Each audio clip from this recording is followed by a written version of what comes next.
నమస్కారం. పూజ టీవీకి స్వాగతం. నేను సహస్ర. మామూలుగా ఉదయం లేచి స్నానం చేసి పూజలు చేయడం మనకి ఎప్పటినుంచో వచ్చినటువంటి ఆనవాయితీ. కానీ ఈ మధ్య కాలంలో అందరూ లేట్ నైట్ పడుకోవడం, లేట్‌గా లేవడం వల్ల ఎవరైతే పూజలు చేసుకునే అలవాటు ఉన్న వాళ్ళు పొద్దున్న కాకుండా కాస్త 11, 12కి చేస్తున్న సందర్భాలు గూడా ఉన్నాయి. పోనీ వీళ్ళు గూడా కాకుండా ఈ మధ్యన బయట ఎక్కడ గూడా పూజలు చేయడానికి పండితులకి, గురువుగారులకి గూడా మధ్యాహ్నం పూట పిలిచి పూజలు చేయించుకోవడం గూడా జరుగుతుంది. మరి ఆనవాయితీ ప్రకారం మధ్యాహ్నం పూటలు ఆ టైంలో పూజలు చేయొచ్చా? ఒకవేళ అలా చేస్తే ఫలితం ఖచ్చితంగా దక్కుతుందా? ఇలాంటి సందేహాలన్నీ గూడా మీకున్నాయి గదా! మరి ఈ సందేహాలు తీర్చడానికి ఈరోజు మనతో పాటు ప్రముఖ జ్యోతిష్య వాస్తు పండితులు జె.ఎస్. శాస్త్రి శర్మ గారున్నారు. మరి ఆ గురువుగారిని అడిగి ఈ విషయాలు తెలుసుకుందాం. నమస్కారం గురువుగారు. నమస్కారం. గురువుగారు, ఈ మధ్య కాలంలో చాలామంది పూజలు చేస్తున్నారు కానీ కరెక్ట్ టైంలో పూజలు చేయకుండా ఇష్టానుసారంగా పూజలు చేస్తున్నారు. కొందరు పండితులు లేకుండానే గురువుగారు లేకుండానే వాళ్ళంతట వాళ్ళు కూడా చేసుకుంటున్నారు. పోనీ వాళ్ళని తీసుకొచ్చి చేయించినా గానీ 1 గంటకో, 2కో, మధ్యాహ్నం 12 తర్వాత చేస్తున్నారు. ఇలా చేయడం వల్ల ఫలితాలొస్తాయా? మీరు ఈ మధ్య కాలంలో ఎవరైనా మీకు ఫోన్ చేసి అలా పిలిచారంటారా? శ్రీ గురుభ్యో నమః. శ్రీ మహాగణాధిపతయే నమః. శ్రీ మహాసరస్వత్యై నమః. హరి ఓం శ్రీమాత్రే నమః. మనకు మధ్యాహ్న కాలంలో మీరు అడిగిన ప్రశ్న ఏంటంటే మధ్యాహ్నంలో పూజలు చేయొచ్చా అని అడిగారు. అంటే ఇప్పుడు ఒక విషయం ఏంటంటే అమ్మా, ఇక్కడ ముహూర్తాలని మీరు వినే ఉంటారు. ముహూర్తాలు అనేవి 24 గంటలు మనిషికి. అంటే 24 గంటలు గడియారం తిరుగుతూ ఉంటుంది, 7 వారాలు. దీనిలో ముహూర్తాలు తీయాలి అనుకున్నప్పుడు అందులో మంచి ముహూర్తాలు ఉంటాయి. అవే పెళ్ళిళ్ళకి కానీ, శుభకార్యాలు, వ్యాపార ప్రారంభాలు అన్నిటికీ చేస్తుంటాం. శుభ కార్యక్రమాలు ఏవైతే ఉన్నాయో మరి వాటికి మధ్యాహ్నం కొన్ని విషయాలు చూస్తే ఇప్పుడు వ్యాపారాలు ఉన్నాయండి.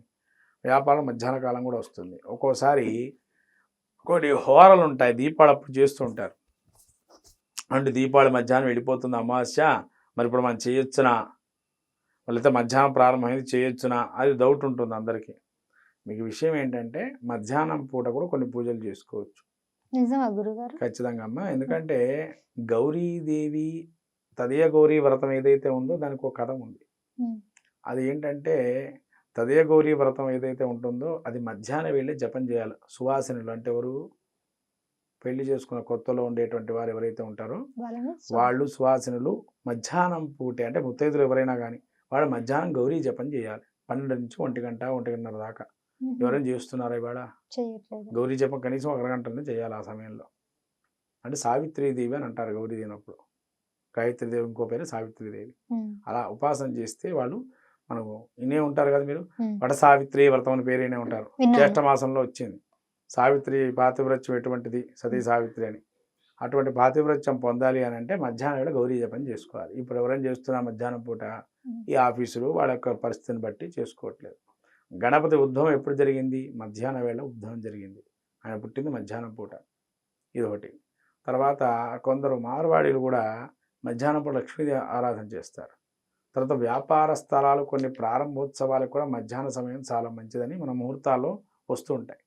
మన ముహూర్తాలు కూడా తీసుకోవాలి. ఎందుకంటే ఒక లగ్నాన్ని తీసుకుంటే వాడికి వ్యాపారం కలిసి వచ్చేట్టు ఉండాలి, కానీ ఏదో వాడు పొద్దున పూటే చేసుకుంటాం సాయంత్రమే చేస్తాం అంటే కుదరదు కదా. ముహూర్తం బాగుండాలి. ముహూర్తం మనకు 12 లగ్నాలు ఉంటాయి రోజుకి. 12 లగ్నాల్లో ఏ లగ్నం బాగుంటుంది, ఈ లగ్నం మీరు చేసుకోండి, ఈ లగ్నానికి గ్రహస్థితి బాగుందని చెప్పి ముహూర్తం ఇస్తాం. తద్వారా మధ్యాహ్నం పూట వచ్చినా కూడా చేసుకోవచ్చు. అందుకు ఇంకోటి షట్కాలార్చన అని ఒకటి ఉంటుంది. షట్కాలార్చన పేరునే ఉంటారు మీరు. కొన్ని దేవాలయాలు ఇప్పటికీ గోకర్ణం కానీ, శ్రీశైలం కానీ షట్కాలార్చనలు అమ్మవారికి సంబంధించిన ఆరాధనా క్రమంలో షట్కాలార్చనలు అంటే ప్రాతకాలము, లింగోద్భవ కాలము, మళ్ళీ సూర్యోదయం తర్వాత కాలము, మధ్యాహ్న కాలము, సాయంత్రకాలము, సంధ్యా సమయము, మళ్ళీ రాత్రి కాలము. ఇవన్నీ కూడా అర్చనకు సంబంధించిన కాలాలు. అంతెందుకమ్మా, సనాతన ధర్మం చెప్పిన కాలాలు ఇవన్నీ కూడా. మన ముస్లిమ్స్ ఏం చెప్పారంటే వాళ్ళ కాలాలు, మరి వాళ్ళు కూడా మధ్యాహ్నం పూట నమాజ్ చేస్తారు 1 గంటకు 2 గంటలకి. శుక్రవారం రోజు పవిత్రం, ఏ రోజు చేసినా చేయప్పుడు శుక్రవారం రోజు మధ్యాహ్నం చేస్తారు కదా. అవును, చేస్తారు. నేను మొన్న ఒకరిని అడిగాను, అనుకోకుండా ఒక డ్రైవరు కార్యక్రమానికి వెళ్తున్నాను, ఏమండి తొందరగా దింపేసి వెళ్ళిపోతానండి అన్నాడు. ఎందుకయ్యా ఏంటి అని అన్నా. ఏం లేదండి నమాజ్కి వెళ్ళాలి మేము కూడా అన్న. మంచిదయ్యా అని అన్నా. చూడండి అతని భక్తి ఎందుకు ఇవాళ ఖచ్చితంగా చేయాలంటే 2 రోజుల నుంచి వెళ్ళటం లేదండి, నాకు వేరే వేరే పనులు ఉండబట్టి చేయటం లేదు, ఇవాళ ఖచ్చితంగా శుక్రవారం వెళ్ళాలి అని అన్నాడు. అదేందినయ్యా శుక్రవారం ఖచ్చితంగా వెళ్ళాలి సార్, ఎంత పనులున్నా మాకు అది ఖచ్చితంగా కావాలి. ఖచ్చితంగా అంటారు. అంటే వాళ్ళు చూడండి వాళ్ళ భక్తి వాళ్ళు ఎట్లా చేస్తున్నారు చూడండి. అక్కడ మధ్యాహ్నం 1 గంట 2 గంటలకు కూడా వాళ్ళంటే వాళ్ళ ఆచారం మరి వాళ్ళ టైమింగ్స్ అంటూ ఏముంటాయి మరి. ఇప్పుడు వాళ్ళు చేసేది కూడా మధ్యాహ్నం 2 గంటలకు చేస్తున్నారు, మళ్ళీ సాయంత్రం 5:30 5 గంటలకు చేస్తారు, మళ్ళీ 7 గంటలకు చేస్తారు, 6:30 ఆ సమయంలో ఒకసారి చేస్తారట. మరి రాత్రి వీళ్ళు ఇంకా మళ్ళీ చేయరు, మళ్ళీ ప్రాతకాలం మనలాగానే బ్రాహ్మీ ముహూర్తం 3 గంటలకు 4:30కు మళ్ళీ చేస్తారు, మళ్ళీ 4:30 5 గంటలకు మళ్ళీ స్టార్ట్ చేస్తారు. అంటే చూడండి వాళ్ళ ఇంటిగ్రిటీ చూడండి ఎలా ఉందో, టైమింగ్ సెన్సిటివిటీ వాళ్ళకు కూడా.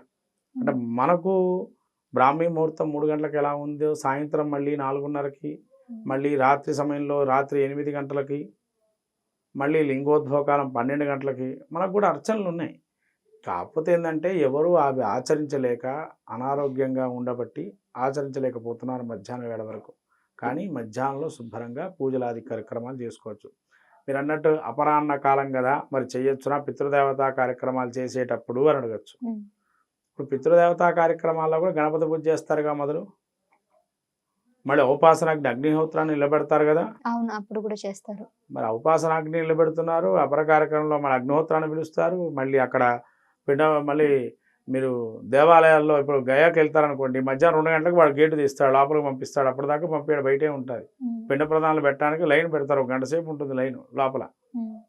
పిండం అక్కడ విష్ణుపాదం దగ్గర పెట్టడానికి మధ్యాహ్నం 2 గంటలకు వదులుతాడు, మధ్యాహ్నం 2 వరకు లోపల పోనీయారు ఎవరిని, లైన్ ఉంటుంది అక్కడ. పిండాలు పెట్టడానికి కూడా 2 గంటల తర్వాత.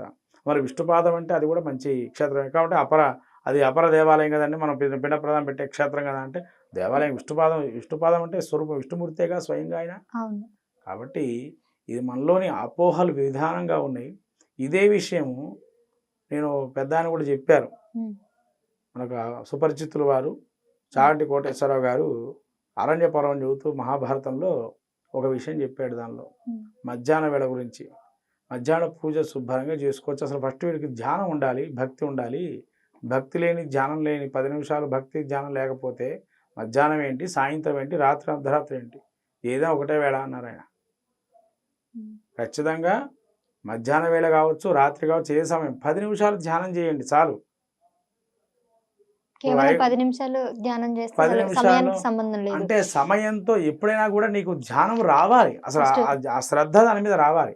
శ్రద్ధ వస్తే కదా, నీకు శ్రద్ధ లేని భక్తి దేనికమ్మా ఇంకా ఫలితమే ఉండదు.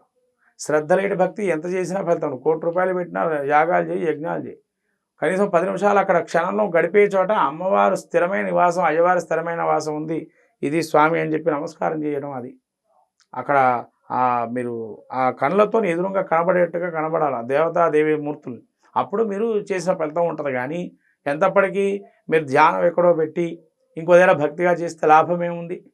కాబట్టి ఇది ఏదైనా కానీ మధ్యాహ్న వేళ కానీ ఏ వేళ అయినా కానీ ఖచ్చితంగా మీరు ధ్యానం అనేది ఇంపార్టెంట్.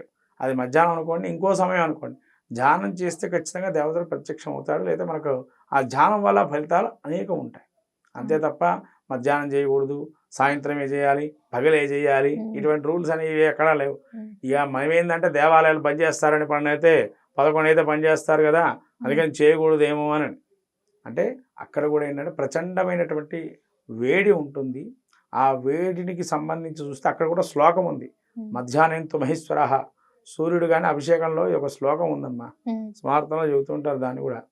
అది ఏంటంటే ఆ శ్లోకం కూడా మధ్యాహ్న వేళలోనేమో పొద్దున పూటనేమో బ్రహ్మస్వరూపంలో ఉంటాడని, మధ్యాహ్న వేళలోనేమో మహేశ్వర స్వరూపంలో ఉంటారని, సాయంత్రం వేళలోనేమో విష్ణుమూర్తి స్వరూపంలో ఉంటారని.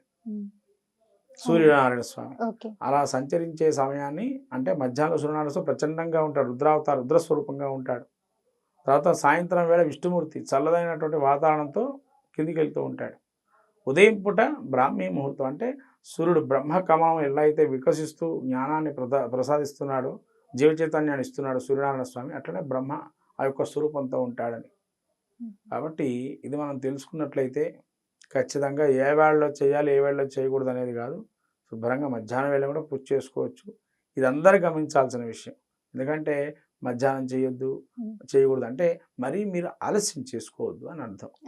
అంతే తప్ప మధ్యాహ్నం చేయకూడదని కాదు.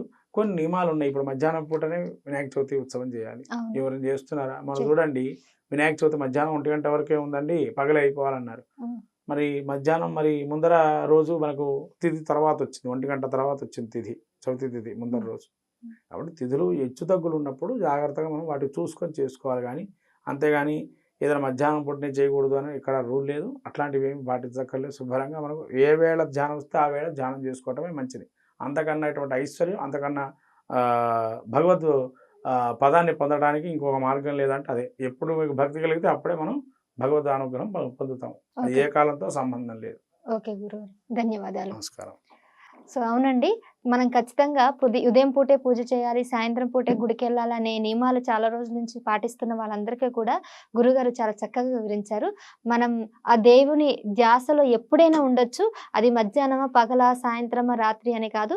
అసలు భగవంతుని స్మరించుకోవడమే చాలా ముఖ్యం కాబట్టి మీకు ఎటువంటి సమయం అనేది కూడా ఖచ్చితమైన పాటించాల్సిన అవసరం లేదు కాబట్టి మధ్యాహ్నం కూడా పూజలు చేసుకోవచ్చు. సో మరిన్ని అంశాలతో మళ్ళీ కలుస్తూనే ఉంటాను. చూస్తూనే ఉండండి పూజ టీవీ. నమస్కారం.